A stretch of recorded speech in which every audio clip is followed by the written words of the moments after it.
It's Like I remember my great uncle who called me and talked to me with his wife, my great aunt, and he was talking about me being a great family man. And I can be an emotional guy anyway before the stroke, but I started to sob just because here this person's telling me how great a family man I am. And I felt, I don't know if a failure is the right word, but I just felt less than a man because a stroke takes away a lot of your manhood, or it can. um, so I guess one of the questions I'm always interested in is when did it really sink in and that recovery was going to change your life? I was scheduled to play in a golf scramble with my dad 2 weeks after my stroke.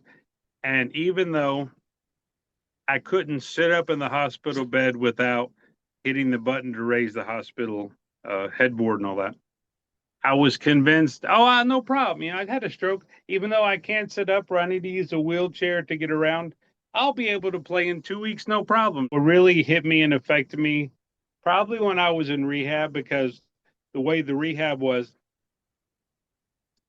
I was doing 2 or 3 hours of therapy a day, whether it be occupational therapy, physical therapy.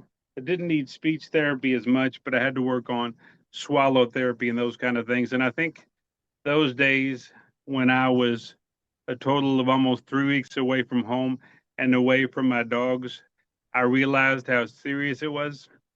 Yeah. And as far as knowing what kind of recovery I faced, I'm not a quitter. I've always told people that I'm a fighter. And